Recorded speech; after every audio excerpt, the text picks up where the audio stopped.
Some Seminarians es presentado con orgullo por la Oficina de Vocaciones de la Arquidiócesis de San Antonio.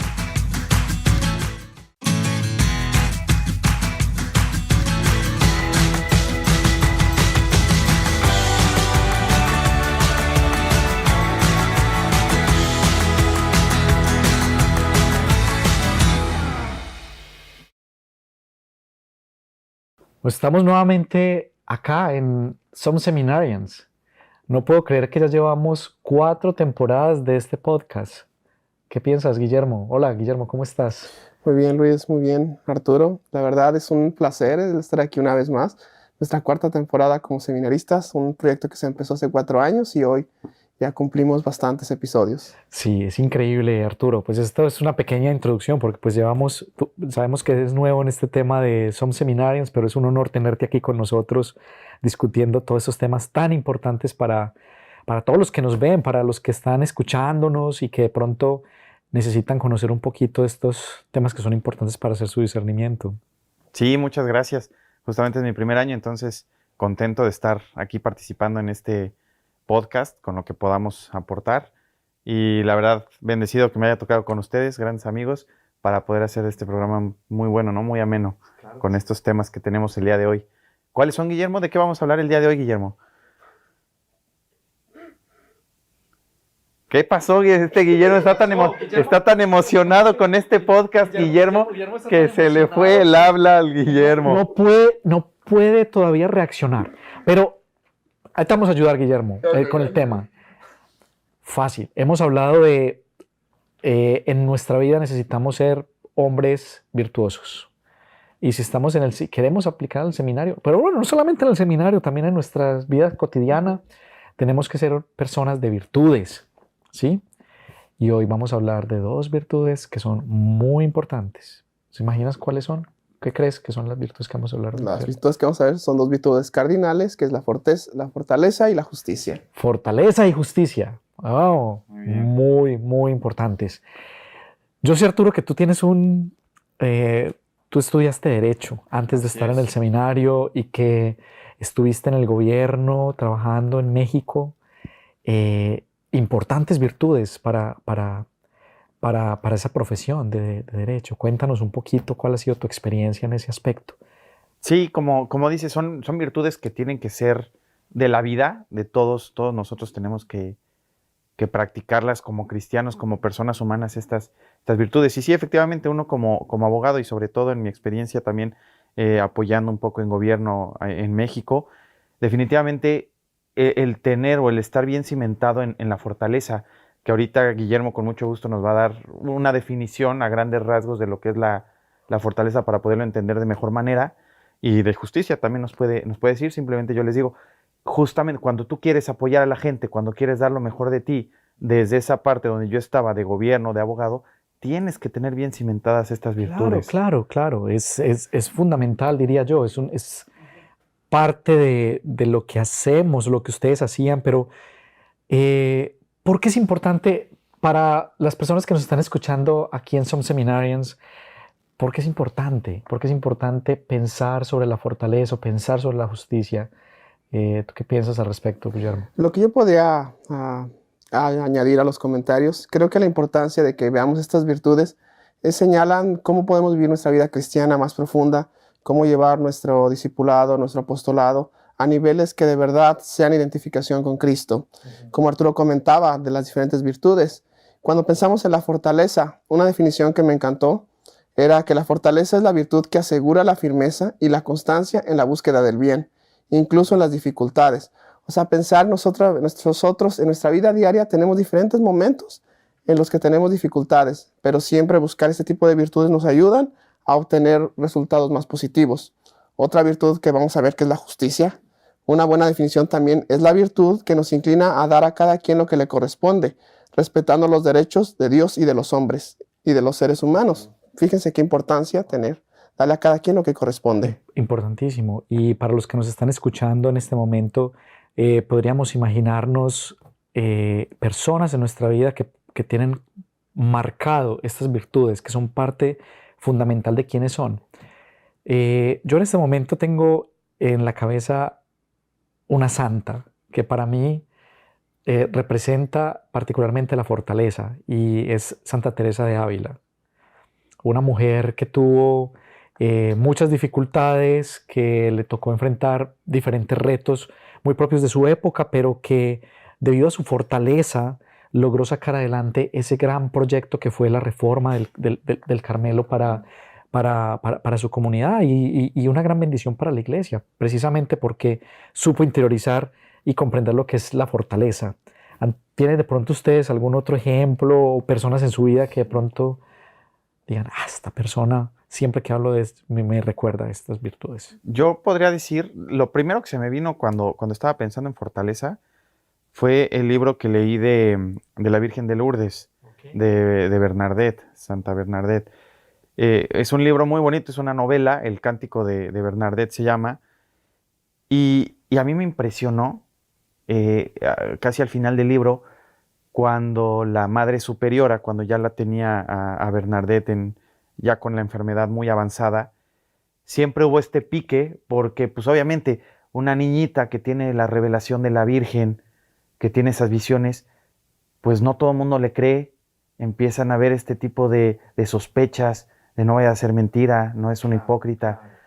Y entonces en el momento en el que ya está al final de su vida, hay una parte en el libro muy bonita cuando dice que la Madre Superiora descubre que esta niña estaba escondiendo su enfermedad, no le había dicho a nadie, pero ya tenía una parte de ella destruida y lo llevaba día con día en silencio solo para hacer la voluntad de Dios, que era en la humildad completa en su celda y seguir nada más a Cristo. Recuérdanos el nombre del libro, porque es importante para los que nos están escuchando si quieren tenerlo como referencia, lectura del verano, por ejemplo. Sí, se llama La Canción de Bernadette, The Song of Bernadette. Sí, es muy bueno, es novela, es larguito, pero como es novela se hace súper fácil y es muy bueno, y a mí inmediatamente se me vino ese ejemplo de fortaleza, de alguien que vive esa virtud realmente para hacer la voluntad de Dios. Es maravilloso. Y Guillermo, ¿tendrás algún ejemplo de personas en tu vida que pueden ser testigos de esas virtudes? Creo que siempre podemos pensar en nuestros padres en los momentos de fortaleza, especialmente cuando somos pequeños. Pienso que nosotros no conocemos todas las realidades, las dificultades que nuestros padres pasaron cuando éramos niños. Y a pesar de ello, tuvimos una infancia, creo que bastante llevadera, y pensar que los papás, cuántas dificultades haber ido al trabajo, las crisis económicas en esos momentos, o las dificultades con nosotros familiares, pero siempre ellos guardaron ese silencio por fortaleza, por darnos a nosotros lo mejor. Y siento que los padres siempre se transforman en ese ejemplo. Sí, tocas un tema supremamente importante, y es que pues somos seres humanos y parte de nuestra humanidad es ser débiles, ¿sí? Sentimos debilidad, que podemos decir que es lo opuesto a la fortaleza, pero lo importante es saber aprovechar esas debilidades, ser conscientes de ellas y poder también utilizarlas como instrumento para otros. Sí, yo creo que de hecho tocas un tema muy importante, que es con base en el conocimiento propio. O sea, cuando tú eres consciente justamente de dónde fallas, de cuáles son estas debilidades, puedes dirigir ahora sí bien tu capacidad de crecer en la fe, capacidad de crecer en las virtudes, porque ya sabes de qué pie cojeas, ¿no? Que no está mal, porque a veces estigmatizamos mucho que si nos equivocamos o que si somos débiles en esto o en el otro, somos malos o ya no estamos haciendo Espérame, la santidad, recordemos, no se trata de llegar a un punto. La santidad es el proceso de cada día querer vencer estas debilidades. Es ese proceso de todos los días. Yo sé quién soy, sé que fallo en esto, y el día de hoy voy a hacer este propósito para cambiar, para lograr superar esta debilidad que tengo. Pero como dices, con base en conocer qué debilidades tenemos. Exactamente. Y esto es un gran ejemplo para todas aquellas personas, aquellos jóvenes que nos están escuchando y tal vez tendrán en su mente y dicen, bueno, yo de pronto siento que Dios me está llamando para la vida consagrada, la vida del seminario, pero dicen, pero creo que no voy a ser capaz, o siento que soy muy débil. Esas cosas es a darles ánimo, decirles, no tengan miedo. Lo importante es reconocernos y conocernos cada día más y avanzar. ¿Qué piensas de eso, Guillermo? ¿Qué nos puedes decir sobre tu experiencia precisamente? Pues creo que el punto que han tomado es verdaderamente importante y Arturo lo referenciaba más que nada a las debilidades personales de cada uno, pero también pienso que a veces las dificultades vienen de otros factores ajenos a nosotros y es un aspecto que debemos de considerar. Muchas ocasiones tenemos dificultades que nos vienen por el trabajo, por los familiares o por la sociedad. Y creo que también esos son retos en los que tenemos la oportunidad de mostrar nuestras fortalezas, virtudes que ya hemos trabajado y que nos pueden ayudar a encontrar una solución en esos momentos. No solamente nuestras debilidades interiores, sino también aquellas debilidades que vienen ajenas a nosotros. A ver, a mí me gustaría, con esto que dice Guillermo, ¿qué aspecto o qué situación externa ha sido complicada para ustedes en este seguimiento en el seminario? Bueno, te puedo poner un ejemplo que no solamente puedo aplicar para mí, pero para muchas personas. Recuerdo que durante mi primer año en el seminario, uno de los grandes retos que tuve que sortear fue el COVID. Sí. Fue el COVID. Estuvimos acá en medio de la pandemia, con muchas situaciones, dificultades, y uno podría decir, bueno, pues el camino fácil pudo haber sido en ese momento decir, bueno, no, termina la pandemia y sigamos y vivamos una vida distinta porque pues cambiaron las cosas. No se puede negar que cambiaron muchas cosas después del COVID, pero en mi experiencia personal puedo decir que gracias a la fortaleza de continuar avanzando, de comprender que esa realidad es algo que puede pasar, sigo acá en el seminario. Sí, aquí estamos y participando en esta 4ª temporada de Some Seminarians. ¿Y tú, Guillermo? ¿Qué nos compartes? Yo podría decir que para mí fue la separación y el cambio, separación de la familia y el cambio de país. Ciertamente alejarte de tu cultura, alejarte del ambiente en el que uno se encuentra es algo difícil. Y llegar a una nueva realidad, uno necesita una fortaleza, uno necesita medios que te ayuden a soportar las nuevas adversidades o los nuevos retos que encuentras en un lugar. ¿Y a ti, Arturo? ¿Qué podrías decir? Para mí, sin duda, ha sido el hecho de... Yo llego también, como en el caso de Luis, con una carrera ya, con años ya de haber estudiado, y el enfrentarte otra vez a tener que más estudios, más preparación, que si bien son importantes, también para uno que ya llega con más edad, con más, ya haga estudios atrás y demás, retomar otra vez eso, hijo, ha sido un reto que si yo no me encomiendo todos los días en la mañana y le digo, Señor, de verdad ayúdame, porque a veces siento que me sobrepasa, que con esta oración sencillita ya estás pidiéndole fortaleza al Señor, ¿no? Sí, claro. Entonces a mí, gracias a Dios, ha sido eso y con esa oración, adelante. Y tocas un tema muy importante y es que, hablando de las virtudes, también las tenemos que ver a la luz de la gracia de Dios. Sí. Que muchas de esas virtudes es una gracia que nosotros recibimos de Dios en diferentes momentos y hay que pedir esa gracia. Hay que pedir en algún momento de nuestras vidas que necesitemos, por ejemplo, acudir y utilizar, por ejemplo, una toma de decisión que sea difícil para nosotros. Necesitamos ser justos. Entonces, ¿cómo pedirle a Dios la gracia de que podamos ser justos en la toma de la decisión que vamos a realizar? ¿Sí? Si tocas un tema que es muy importante, es las virtudes conectadas también con el tema de la voluntad de Dios y los dones que Dios nos da por medio de la oración. Pues sí. Y a ver, a mí me gustaría escuchar, la verdad, porque ahorita que vi que tenemos un pequeño acordeón que nos hizo favor Guillermo de pasar, una persona que siempre se prepara para este tipo de actividades, que siempre está bien puesta y que tiene grandes cosas que compartir, que nos adentraras un poquito, que nos abrieras este campo también ahora de la justicia, ¿no? ¿Quién se te viene, por ejemplo, a la mente, un santo que se te venga a la mente que haya sido realmente un exponente de la justicia en el mundo? Yo creo que entre los ejemplos que nos estás presentando, quizás sea la Madre Teresa de Calcuta, que ella presenta ese ejemplo tanto espiritual como material. Vivir esa justicia, tanto como ella en sus escritos, cómo ella intentaba darle a Dios lo que era de Dios y lo que era a los demás, y ver cómo ella trabajó también en la vida social, cómo se entregó por los pobres, cómo vivió esa justicia social de una manera verdaderamente material y que fue palpable, no solo reconocido por la Iglesia Católica, sino por otros sectores de la sociedad a nivel mundial. Sí, Madre Teresa es un gran ejemplo de ello Y yo podría ir un poco más atrás en la historia, en nuestra tradición. Para mí mucha de la lectura profética habla sobre la justicia. Cuando leemos los libros proféticos, es el clamor por medio del profeta que Dios reclama también al pueblo por la justicia. ¿Qué pasó? ¿Dónde falló el cuidar al otro? ¿Dónde falló el cuidar al pobre? ¿Dónde falló todo esto? Entonces, los libros proféticos para mí son un gran ejemplo de la justicia, ¿sí? Sí. Porque está explicado allí por qué el pueblo sufre algo, por qué está pasando algo en el pueblo de Israel. Pero la respuesta siempre será porque no cumpliste con este mandato que yo te di, porque no cumpliste con esto y por consiguiente entonces pasó esta situación. A mí es un claro ejemplo los libros profetas. Ojalá mi profesora de literatura a ver profética, si vas a tener ¿no? bien eso, ¿no? Si escucha esto. ¿Ya te calificaron? Sí.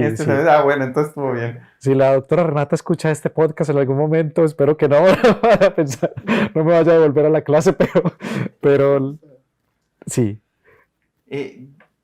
A ver, yo creo que cuando hablamos de justicia, está a veces malentendido porque al principio empezamos diciendo esta parte de que yo estaba en el gobierno trabajando y a veces ahorita que estamos en época de campaña en México, aquí en Estados Unidos, a veces la justicia se entiende simplemente como mirar al más desprotegido, ¿no? Como que todo gira, cuando hablan de justicia social, un candidato cuando es justo es aquel que se dirige hacia los más necesitados, entonces parte del recurso va hacia ellos nada más. Y tú en la definición que nos dabas, Guillermo, es dar a cada quien lo que le corresponde. O sea, es un equilibrio, no nada más es de enfocarte, es para todos, porque en la justicia no puedes dejar a nadie afuera. Y la pregunta es, ¿cómo saber qué le corresponde a cada uno? Esa es la parte que tú tienes que hacer justo con el discernimiento y la oración. Exacto. Porque por eso es una virtud que viene, muy bien, como muy tú bien. decías, de gracia, ¿no? Sí. A mí el santo que se me venía a la cabeza era Santo Tomás Moro, también un abogado inglés, y que él por defender hasta el último momento sus principios de justicia, se fue a la guillotina. Se fue literal. Pues sí, acabó muriendo, dando su vida por la fe, por defender esta parte de justicia en contra del propio rey, ¿no? Entonces, hasta en esos niveles es defender con gracia de Dios, por supuesto. Sí. Pero sí se me hace muy interesante a mí el tema de la justicia. ¿Tú qué tal, Guillermo? No, estoy de acuerdo contigo. Creo que la justicia la hemos enfocado mucho desde el área material.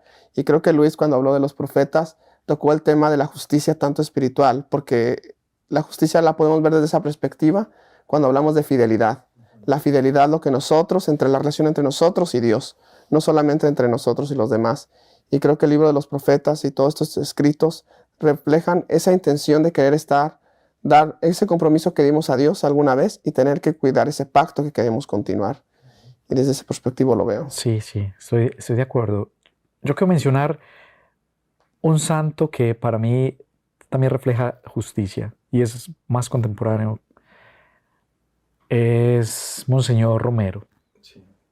Monseñor Romero es un claro ejemplo de justicia, precisamente buscando eso que tú mencionabas y que tú también lo mencionabas de cómo darle a cada persona lo que le merece, pues los llevó al martirio precisamente, tratando de defender los derechos de la gente menos que no tienen voz, gente que no tiene voz, no tiene ni siquiera la voz para defender lo poco que les corresponde. Y él es un claro ejemplo de cómo por medio de su ministerio, por medio de su llamado a ser obispo en un país de Centroamérica, pues cómo logra hacer eso, ¿no? Es muy bonito su testimonio y para mí es un gran referente también que habla de la justicia y la fortaleza. Y hoy se habla mucho escuchamos mucho también el tema de la injusticia, ¿no? Que sí, es más fácil aquí ver la contraparte de la justicia. Sí. Injusticia. ¿Cómo lo ven ustedes? ¿Qué opinión les merece ahorita el tema de la injusticia a nivel social? Esa es una muy buena pregunta. Y yo te podría decir que la injusticia para mí es la ausencia de compasión por el otro. Recuerdo alguna vez iba con uno de mis compañeros seminaristas, íbamos hablando sobre estos temas y decíamos, es que normalizamos ciertas situaciones. ¿Cómo así? Pasamos por un lugar donde hay habitantes de calle y decimos, son los habitantes de la calle, bien por ellos está allí. O pasamos por un lugar que es pobre y decimos, sí, es un lugar pobre. Pero no nos detenemos a pensar, la gran mayoría de personas, porque por supuesto sí hay algunas que lo hacen, decir, estas personas están sufriendo, ¿cómo yo desde mi posición, desde mi lugar puedo contribuir a algo mejor? Entonces pienso que la injusticia está relacionada con la falta de compasión y de reconocer al otro que está sufriendo. Es como lo puedo yo definir. Sí, Luis, yo creo que la perspectiva que estás tomando está muy de acuerdo en cómo nosotros nos enfocamos, cómo nosotros tenemos esa perspectiva de una persona más allá de nuestras intenciones o nuestra vida. Y creo que la falta de compasión, la falta de consideración hacia los demás es un elemento que sí, nosotros muchas veces normalizamos las situaciones y no nos damos cuenta qué están pensando los demás, cuáles son sus necesidades y solamente nos enfocamos en nosotros mismos. Sí, definitivamente. A mí me gustó mucho eso que dijiste, fíjate. Le estoy ahorita dando vueltas en la cabeza. Desde mi posición, o sea, desde lo que yo tengo, desde lo que yo soy, voltear al otro y darme, ¿no? Sí, O sea, eso sí, creo que claro. tiene un valor impresionante. Como dices, lo dejamos pasar muchas veces. Sí, se nos normaliza, se nos vuelve normal las situaciones que vemos a nuestro alrededor. Pero ese es el gran reto y también es una gracia, cómo lograr ver a las personas, a los demás, por medio de los ojos del Evangelio, que al final es lo que nuestro Señor nos pide que lo hagamos, que veamos a los demás por los lentes del Evangelio. Y creo que aquí es un buen momento también para bailar, ¿no? Estamos viendo cómo para poder ser alguien que demuestre esta justicia en el mundo, necesitas la fortaleza de la que estábamos hablando al principio, ¿no? Sí. Porque todas las virtudes están unidas, todas. Claro. Todos, o sea, tenemos en este mismo rollo de estar pidiendo al Señor que nos dé todas las virtudes que necesitamos. Y por eso los santos, cuando tú le buscas, es que a ver, este santo, ¿en qué se identificaba más? O sea, le puedes encontrar 10,000 cosas, porque van unidos, porque en este proceso de hacerse más semejantes a Cristo, van obteniendo casi todo tipo de virtudes, ¿no? Obviamente se especifican en alguna más o sobresalen en alguna más, o que la iglesia nos quiere poner como sobresaliente para este santo, pero todas están unidas. Yo no veo a alguien que quiera defender la justicia si no tiene fortaleza. Sí, y aquí específicamente en este podcast estamos hablando de esas dos virtudes, pero como tú bien lo dices, todas están conectadas. Y un buen ejemplo, si queremos aprender sobre las virtudes en general, como tú bien lo dices, hay que regresar a la vida de los santos. Vamos a la vida de los santos. Son un gran ejemplo para nosotros en nuestros días. Podemos decir, pero ¿cómo un santo que vivió en la Edad Media, en el siglo XIII, puede ser hoy un ejemplo para nosotros? Por supuesto que lo es. Necesitamos en nuestros días personas con la fortaleza y la capacidad que nuestros santos tuvieron en algún momento para defender sus ideales y para ayudar a construir un mejor mundo a la luz del Evangelio. Creo que ese punto que estás tomando, Arturo, es muy importante, el decir cómo las virtudes están conectadas. Y creo que todos los ejemplos que dimos de los santos siempre van enfocados a la caridad, como la reina de las virtudes, ciertamente. Si tenemos fortaleza para apoyar a los demás. Y tenemos justicia, podemos ver las necesidades de los demás y entregarlo. Y a través de la caridad siempre va a ser esa perspectiva como podemos apoyar. Y creo que ese es como el vínculo que nos une en las virtudes. Yo les quiero hacer una pregunta, porque ya estamos próximos a finalizar este programa, que ha sido muy enriquecedor. Bueno, estamos en este momento, nosotros que estamos grabando, vamos al verano. Sí, vamos a estar en el verano. ¿Cómo creen ustedes que podemos ejercitar estas virtudes en nuestro día a día? No solamente como seminaristas, sino en nuestros ministerios o demás actividades que vamos a realizar. Primero, como lo dijimos hace rato, creo que el hecho de ser conscientes de que es una gracia y por lo tanto tenemos que pedirla, en primer lugar, para mí sería lo más importante. Casi me lo tomo como un reto para este verano, ¿no? El tener como principales puntos de oración, pedir estas dos virtudes, eso voy a hacer, ¿no? Y lo que siempre dice, ¿no? Cuando tú quieres practicar una virtud, Dios te pone las situaciones para que la practiques. Sí. Entonces, seguramente yo que voy a estar este verano aquí en San Antonio, en este proyecto aquí en la arquidiócesis, se me van a presentar oportunidades para yo poder decir, ahorita no te podré decir cuáles porque no sé a qué me voy a enfrentar, pero creo que siempre voy a tener la oportunidad, mientras más lo pida, más lo voy a poder lograr. Súper bien, excelente. ¿Tú, Guillermo? Yo creo que en el verano y para el resto del año es también ver cómo estar atento a las necesidades de los demás. Creo que el tema de justicia y el tema que fue el que más me impactó, cómo en las diferentes actividades, mis diferentes ministerios, puedo ver ese valor de la justicia. Sí, yo también lo puedo decir desde mi próximo ministerio, pues es también pedir una gracia de estar abierto a lo que Dios nos presenta en nuestro día a día y también poder asumir como con fortaleza y justicia todas estas situaciones que se nos presentan, pues estar abiertos a esa gracia que hablábamos al inicio. Pues muchas gracias, ha sido una muy buena conversación. Gracias, Guillermo, gracias, Arturo, por tan excelente tiempo compartiendo sobre las virtudes, la justicia, la fortaleza. Gracias a los que nos están escuchando y viéndonos. Los invitamos a suscribirse a nuestro canal, Some Seminarians. Suscríbanse y compartan en sus redes sociales para que sigamos llevando esta información a todas las personas que lo puedan necesitar. Pues bueno, una feliz tarde para todos. Gracias. Muchas gracias, hermanos. Adiós. Adiós.